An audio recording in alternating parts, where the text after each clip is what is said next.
What's up, neighbors? This is Jeremy with the Big Idea Camp, welcoming you to week 2. That's right, it's the second week of August, and here we go. You may not even be in school yet, most of you aren't, but we're still getting ready for it. We're preparing for it, and the Big Idea Camp believes that this can be an amazing school year, no matter if you are in desks, at tables with like crazy plastic guards between you, or you're at home learning. Either way, I really believe that this year can be an incredible year for you, your school, and your family. And today I want to continue to talk about what we introduced last week with our opening video of the year. We're talking about the big 3. Now, what are the big 3? Well, first of all, let me say that every month we're going to get together and we're going to talk about values. And we believe that values are something that can work inside of you to change the world around you. Values are something that you deeply believe in. Values are something that change the way that you handle life. And for the value for this month of August, it's actually 3. But it's a simple 3, but it's a deep and simple 3. We call it the big 3. And this month, the big 3 is this: treat others right, make smart decisions, and maximize your potential. And if you think about it, if you've ever gotten in trouble in life, the chances are you kind of went sideways on one of those big 3.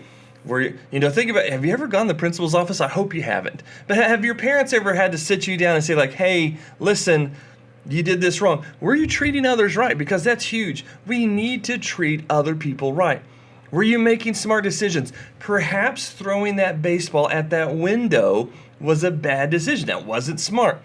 Were you maximizing your potential? Were you trying to become the best you that you can be? Well, today I'm gonna toss this over to a video for Sam to teach us a little bit more about treating others right. So let's kick it over to Sam and so we can learn together.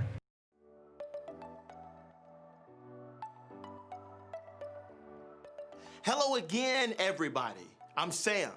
I have a question for you. Ever think about what you're saying to the people around you? Not even cold. Great work. But I'm not just talking about words. When your mom asks you to take out the trash, what does your face say? Or when your younger brother wants you to look at that awesome bug he just found in the yard, do you even bother to look up? Or do you just ignore him? Truth is, you've got power in that moment.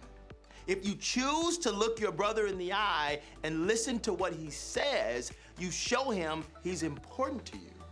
You treat him right. When you take that garbage bag with a smile and say, sure, you are treating your mom right. I got you, Mom. Oh, hey, thank you. I really appreciate everything you do around here.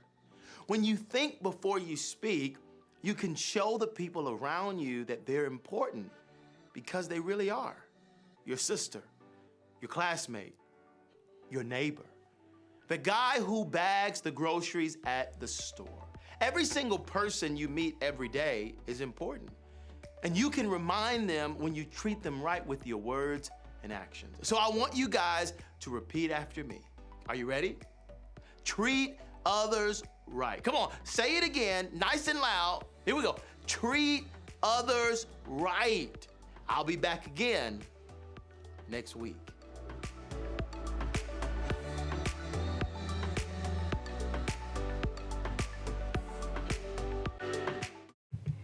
It's interesting. Treating others right is not just something we should focus on when we're young. Treating others right is something that we constantly need to be reminded of, constantly need to be encouraged by and motivated to do. Even me, I'm almost 40 years old, and I need to remind myself every day to treat others right. And one of the areas that seems to be kind of a struggle is when we're driving, right? You ever been on one of those highways and maybe your parents were driving, and parents, maybe I'm talking to you right now, and you get that sign on the highway that says, I don't know, left lane ends 2 miles.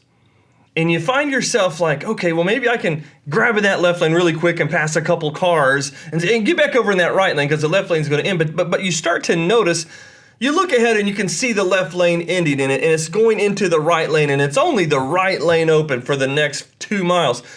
And then you get kind of annoyed because you see like 3 cars in the left lane trying to like squeeze the last lemon juice out of that lemon before they swerve over. They're trying to beat you. And sometimes in the right lane, we get that feeling of, oh no, I'm not letting you in. I've done it. Matter of fact, I'll probably do it again. I'm just going to be honest. We feel competitive. We don't want to let them back in the lane. We don't want to give up our position and let someone ahead of us. And that's a metaphor for life, isn't it? But we kind of look at them like, oh, you trying to beat me in this race? Not going to happen, partner. So anyway, that's not treating others the way I should. I should slow down, maybe tap on the brake and be like, hey, get on over. That would be treating them right. But it's not easy. There are a lot of ways we can treat others right. I think about this baseball team, this Little League baseball team that I'm coaching right now as we kind of get to the end of the season, and how this COVID-19 is really thrown a little monkey wrench in the whole ordeal. You know, normally at the end of every game, you go give the other team high fives or handshakes and you tell them good game. This season, social distancing, we just kind of tip our hats to them and say good game, and that's interesting. And there are some times where kids on my team or the other team, they don't have a great game, and I just want to hug them and say, listen, it's okay. You're going to get it next game. You're going to hit that ball. You're going to make that play, and it's hard for me. And so just like Sam said, our words matter. I want us to be really, really cautious of the words that we use. I want us to think about a filter that we can use. And sometimes it's so easy to just get so full of emotions that we just react.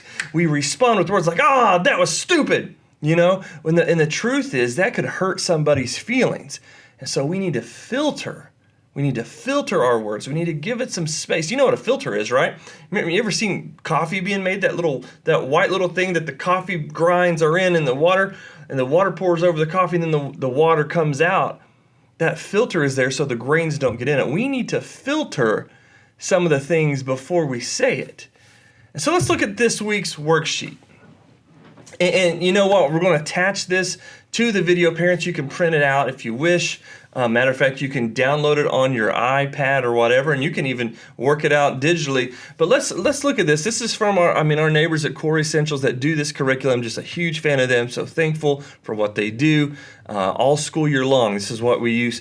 It says, the big 3, treat others right, make smart decisions, maximize your potential. And it says this, spend a few minutes noticing things outside. Let's never be so busy that we can't get lost in wonder, right? It says, make a mental list of 3 things that you see that you are grateful for. I love that expression, grateful for. I think gratitude is one of the key elements of a successful and happy life. Describe the big 3 to someone else without looking at the words on paper. Do you know it? Do you know the big 3? Can you tell someone else? If someone were to ask you, hey, what's the big 3? Could you say, treat others right, make smart decisions, maximize your potential? Do you know it? I want to challenge you all this week to know it, to really know the big 3. And then up there at the top, how do you treat others right? How do you treat others right? And just like Sam's video, or maybe some of the stuff that we've been talking about today, think of the ways in your daily life that give you opportunities to treat others right. And again, I know we're maybe a week or 2 away from school, but I want you to start thinking right now, like if you're back in the classroom, how can you treat others right? And right now, a lot of that is actually by following the rules, and that's one of the big things I want us to really discuss maybe later this month, is following the rules that our teachers give us. That's treating them right.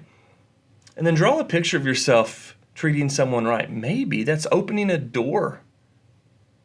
Have you ever seen your mom or your dad or your grandma come in with grocery bags, and If they're anything like me, I will put 3,000 grocery bags on my arms before I'll ever make a second trip to my car, which is not intelligent. That's not making the right decision. That's me just trying to be ultra effective and efficient, which never really works because I end up dropping stuff. But when my son opens the door for me, wow, that truly helps. So how can you help someone else? And then how do you feel today? Because that matters to me. How you feel today matters to me every day. And so I just want you to take evaluation, measure it today. How do you feel? Man, I hope you're having a great day. And maybe if you're not, maybe if you're marking something over there that says worried. Maybe we've been talking about school coming back and it's brought up some anxiety. I want you to know things are going to be okay. Maybe tomorrow's going to be better. Maybe it's going to be better for you in the next 10 minutes. I hope it is, because I want you to smile. All right, wrapping this up. Hey, I want to talk to the parents real quick. Hey, parents, I want to give you, look, when you're looking around this screen, my hero right there is Fred Rogers. Mr. Rogers has always been an inspiration to me, has always been someone that provides encouragement to me. And I'm just bringing this up on my phone because I had this quote that I wanted to talk about. Conversations that we can have as parents with our kids right before the school year starts. I think they're very important because I think we can help set the mood, to set the tone for our kids' day. And here's some discussion questions that I think could be really interesting to have as parents. Do you think much about who you are and who you will be? Like, we need to ask our kids that. Do you think about who you are? Do you think about who you're becoming? I like planting that seed. Do you think about what you're doing now, and will that help you get to where you want to be? And I think ultimately that's talking about setting goals. I think goal setting is very important for kids, setting expectations and setting goals. And so if they say their goal is this, I want to get these grades by the end of the semester. Well, guess what? If that's here, what are we doing today that's going to help us get there? And you know what we can do as parents? We can encourage them. Hey, did you get your goal? Did you get your daily goals? Did you succeed today? Because I know you can. That's our role as parents, right? Well, guys, listen, it's been a great day today. Looking forward to hearing from you this week. I truly wish you reach out to us. You know that we are there on Instagram, Facebook, YouTube, and Twitter. The Big Idea Camp. Search us. Listen, if you've got questions, if you've got comments, bring it to us. I love to interact. So have a great week this week. Looking forward to meeting with you next week already. But let's focus this week on treating others right, using the words, filter some positive words, and let's encourage other people, right? Hey, I'll see you next week. Until then, I want you to know you are loved and you are valued, and there's no one else on this world exactly like you. You're special just the way you are, and we like you just the way you are. We'll see you next week.